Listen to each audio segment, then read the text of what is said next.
Hello, good morning dear students. आज हम लोग देब्रागली समीकरण से संबंधित कुछ प्रश्नों को सॉल्व करते हैं। देब्रागली समीकरण हम लोग पढ़ चुके हैं। इसके पश्चात आज की डेट में हम इससे संबंधित कुछ बचे हुए प्रश्न, एक प्रश्न इससे संबंधित थे जो हमारे एग्ज़ाम के लिए, हमारे सिलेबस को समझने के लिए महत्वपूर्ण थे। इसलिए आज मैंने केवल प्रश्नों को ही सम्मिलित किया है अपने इस वीडियो में। तो पहला प्रश्न है, 300 किलोग्राम प्रति मिनट नहीं 300 किलोमीटर प्रति घंटे के वेग से गतिशील 100 ग्राम भार के एक रॉकेट की तरंग दैर्घ्य की गणना कीजिए। इसमें सॉल्व करने के लिए सबसे पहले हम उन तथ्यों को छांट करके एक तरफ रखते हैं जो इसमें दिए हुए हैं। तो इसमें द्रव्यमान दिया हुआ है 100 kg, 100 ग्राम। रॉकेट का द्रव्यमान 100 किलोग्राम, रॉकेट का वेग 300 किलोमीटर प्रति घंटे है। अब 300 किलोमीटर प्रति घंटे है तो इसके पश्चात h is equal to Planck नियतांक, h is equal to 6.625 into 10⁻³ joule second, और इसका वेग दिया हुआ है 83.3 मीटर प्रति सेकेंड।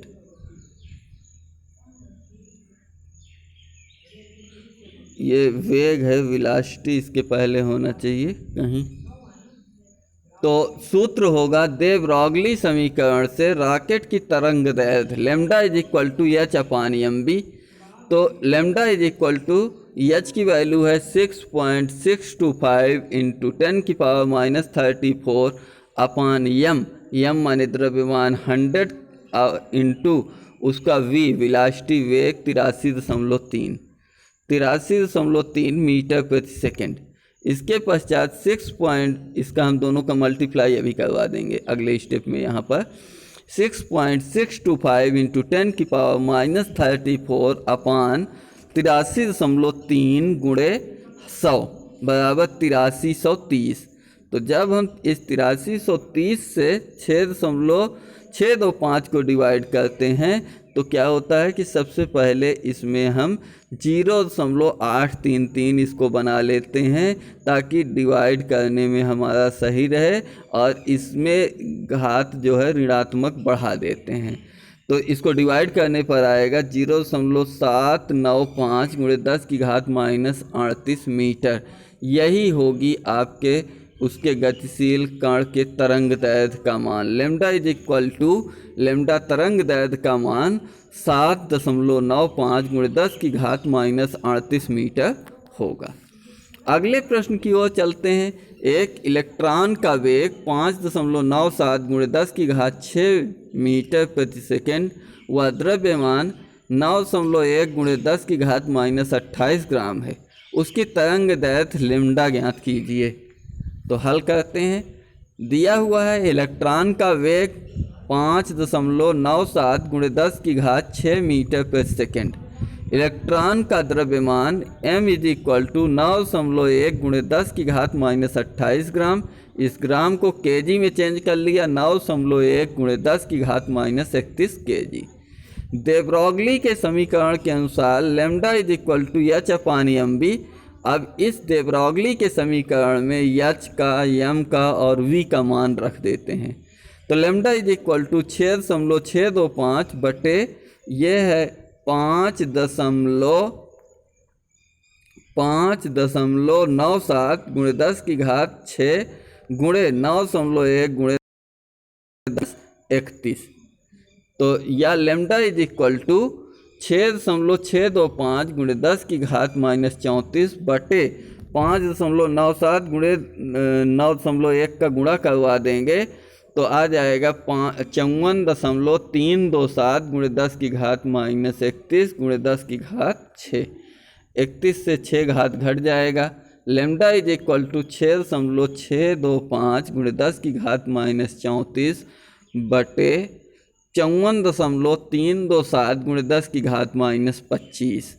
अब 10 की घात -25 को ऊपर कर देते हैं तो ये +25 हो जाएगी। लैम्डा इज इक्वल टू 6.625 गुणे 10 की घात -34 गुणे 10 की घात 25 बटे 54.327। तो ये हो जाएगा 34 से 25 घात हमारी घट जाएगी। लैम्डा इज इक्वल टू 6.625 गुणे 10 की घात -9 बटे 54.327। जब डिवाइड करेंगे इससे 54 से इसमें भाग दे देते हैं 0.122 गुणे 10 की घात -9 या 1.22, क्योंकि एक अंक के बाद दशमलव लगाना मानक रूप होता है। तो 1.22 गुणे 10 की घात -10 मीटर या 122 पिकोमीटर। मीटर को पिकोमीटर में चेंज कर दिया गया तो 122 पिकोमीटर ही इसका आंसर हो गया। अब अगले प्रश्न की ओर चलते हैं।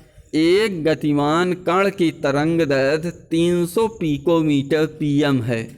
उस कण के संवेग की गणना कीजिए। आपको उसके तरंग दैर्घ्य दी हुई है, उसका संवेग मोमेंटम द्रव्यमान गुणे वेग की गणना करना है। तो इसमें प्रश्न में दिया है तरंग दैर्घ्य lambda is equal to 300 picometre, इसको मीटर में चेंज कर लिया, 300 गुणे 10 की घात -12 मीटर। अब दे ब्रॉगली के समीकरण के अनुसार lambda is equal to h/mv या mv इज इक्वल टू द्रव्यमान गुणे वेग इज इक्वल टू संवेग p के बराबर होता है h/p या संवेग इज इक्वल टू h/लैम्डा। तो h का मान है 6.625 गुणे 10 की घात -34 बटे 300 गुणे 10 की घात -12। अब 10 की घात -12 को ऊपर ले जाएंगे तो हो जाएगा 10 की घात -34 में से 12 जाएगा 22। 6.625 गुणे 10 की घात 22 बटा 300। 300 के 2 शून्य भी घट जाएंगे तो फिर से वापस 10 की घात 24 हो जाएगी। इसको सब डिवाइड करेंगे 2.208 गुणे 10 की घात -24 किलोग्राम मीटर प्रति सेकंड होगा इसका संवेग। अगले प्रश्न को देखते हैं। एक इलेक्ट्रॉन का द्रव्यमान 9.1 गुणे 10 की घात -31 किलोग्राम है। यदि उसकी गतिज ऊर्जा Ke 5 गुणे 10 की घात -25 जूल है तो उसकी तरंग दैर्घ्य लैम्डा ज्ञात करो। दे ब्रॉगली के समीकरण lambda is equal to h/mv। तो द्रव्यमान m इज इक्वल टू 9.1 गुणे 10 की घात -31 kg। गतिज ऊर्जा Ke बराबर 5 गुणे 10 की घात -25 जूल। Ke बराबर हाफ mv², ये सूत्र होता है। गतिज ऊर्जा Ke बराबर हाफ mv² या v² इज इक्वल टू 2 गुणे Ke। इसका 2 का इसके साथ गुणा हो जाएगा Ke बटे m या v² इज इक्वल टू 2 गुणे 5 गुणे 10 की घात -25 बटे 9.1 गुणे 10 की घात -31। 5 दूना 10, 10 गुणे 10 की घात -25 बटे 9.1 गुणे 10 की घात -31। v² इज इक्वल टू 1.0989 गुणे 10 की घात 6। 31 ऊपर जाएगा, प्लस का 31 हो जाएगा, 25 से 31 घटेगा 6। v is equal to under root 1.0985 गुणे 10 की घात 6। तो इसका वर्गमूल करेंगे 1.05, 4 9 4 8 कुछ इस टाइप से आएगा। 0.5 गुणे 10 की घात 3, 10 की घात 6 का आधा हो जाएगा। वर्गमूल करने पे घात घट जाएगी मीटर पर सेकंड। जब v का मान आ गया तो अब हम दे ब्रॉगली समीकरण लगा देंगे। Lambda is equal to h/mv। h हमको पता है, m हमको पता है, v यहाँ से पता हो चुका है। तो अब हम क्या करेंगे 6.625 इंटू 10 की पावर -34 अपान 9.1 इंटू 10 की पावर -31 इंटू 1.05 इंटू 10 की पावर 3 इज इक्वल टू इसका 9.1 का 1.05 से गुणा करवा देते हैं और घातों को परस्पर जोड़ लेते हैं। तो पाते हैं 6.625 इंटू 10 की पावर -34 अपान 9.555 इंटू 10 की पावर -34। अब 10 की पावर -28 को ऊपर ले जाएंगे और इसको परस्पर डिवाइड करेंगे 0.6933 गुणे 10 की घात -6 आ जाएगी। या इसी को कर सकते हैं एक अंक के बाद दशमलव लगाकर मानक रूप में चेंज करके 6.933 गुणे 10 की घात -7 मीटर। अगला प्रश्न है, उस फोटान का द्रव्यमान ज्ञात करो जिसका वेग 3 गुणे 10 की घात 10 सेंटीमीटर प्रति सेकेंड और तरंग दैर्घ्य 3.6 एंगस्ट्रॉन है। दिया हुआ है एच प्लैंक नियतांक 6.625 गुणे 10 की घात -27 अर्ग सेकेंड। हल करेंगे। दी ब्रॉगली के समीकरण के अनुसार lambda is equal to H upon M C या एम वी, क्योंकि c is equal to V, प्रकाश का वेग ही फोटान के लिए फोटान का वेग होगा। इस प्रश्न में क्या दिया गया है, वेग, इस प्रश्न में वेग का मान सीजीएस पद्धति में दिया गया है। वेग, हम इस बात को हमें ध्यान देना है प्रश्न में ही कि किस पद्धति में है। वेग सेंटीमीटर में है। सीजीएस हम लोग पढ़ चुके हैं, 9th से पढ़ते आ रहे हैं कि CGS centimetre gram second, M K S metre kilogram second. तो सीजीएस सेंटीमीटर में दिया हुआ है तो बाकी मान भी हमें सीजीएस में ही रखने होंगे और हमारा आंसर भी सीजीएस में ही आएगा, माने ग्राम में आएगा। अतः शेष मान भी सीजीएस पद्धति में ही लेने होंगे तथा यम का मान माने द्रव्यमान का मान भी सीजीएस में ही ग्राम में आएगा। तो सी फोटान का वेग इज इक्वल टू 3 गुणे 10 की घात -10 सेंटीमीटर पर सेकेंड। लेमडा 3.6 एंगस्ट्रॉन, 3.6 गुणे 10 की घात -8 सेंटीमीटर। एच का मान 6.625 गुणे 10 की घात -27 अर्ग सेकेंड होगा। यहाँ पर एच का मान ये सीजीएस पद्धति में है, ठीक। तो lambda is equal to, lambda नहीं, M is equal to H upon lambda C. H का मान है 6.625 गुणे 10 की घात -27 बटे लेमडा का मान है 3.6 गुणे 10 की घात -8 गुणे 3 गुणे 10 की घात 10। एम इज इक्वल टू 3.6 का 3 से गुणा करवा दिया तो 6.625 गुणे 10 की घात -27 बटे 10.8 गुणे 10 की घात 2। यह 6.625 गुणे 10 की घात -27 गुणे 10 की घात -2 ऊपर चला गया बटे 10.8।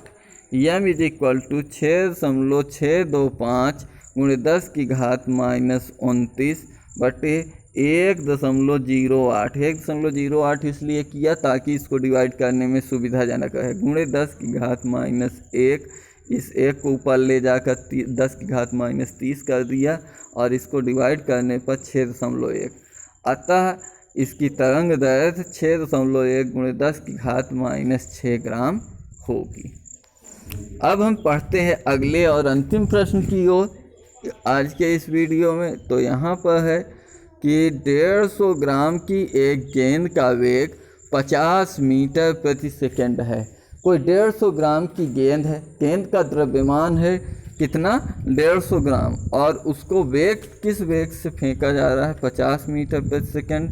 सिद्ध कीजिए उसकी तरंग दैर्घ्य इतनी कम है कि उसे देखा नहीं जा सकता, उसे देख पाना संभव नहीं है। तो हल करते हैं। डी ब्रॉगली के समीकरण के अनुसार lambda is equal to H upon m v. M का मान है 150 ग्राम, वी का मान है 50 मीटर प्रति सेकेंड। 50 गुणे 10, 50 गुणे 10 नहीं होगा, 100 होगा। 50 गुणे, यहाँ पर एक शून्य और होगा, 100 सेंटीमीटर प्रति सेकेंड होगा। एच इक्वल टू प्लैंक नियतांक 6.625 गुणे 10 की घात -27 अर्ग सेकेंड होगा। अब इस समीकरण में ये मान सब रख देते हैं। लेमडा इज इक्वल टू 6.625 गुणे 10 की घात -27 बटे 150 गुणे 50 गुणे 100। तो 6.625 गुणे 10 की घात -27 बटे इन सब का गुणा करवाने पर 75,000। 75,000 को 0.75 करके 10 की घात 6 कर लेंगे। फिर उसके पश्चात क्या करेंगे कि जब 0.75 से इसको डिवाइड करेंगे तो 8.83 गुणे 10 की घात माइनस 33, जो 6 घात रहेगी 27 6 33 हो जाएगी। और लेम्डा का मान इतना कम है, बहुत कम आ गया है, 10 की घात माइनस 33। लेम्डा का मान दृश्य प्रकाश की तरंग दैर्ध्य से बहुत कम है, अतः इस गति वाली गेंद की तरंग को देख पाना और इस गति की गेंद को देख पाना संभव नहीं होगा। इसके साथ ही आज के हमारे टॉपिक में de Broglie के समीकरण से संबंधित प्रश्न, जो काफ़ी इम्पॉर्टेंट मुझे समझ में आ रहे थे, समाप्त होते हैं। कल हम लोग मिलेंगे हाइजेनबर्ग की अनिश्चितता के सिद्धांत के साथ। तब तक के लिए जय हिंद, वंदे मातरम।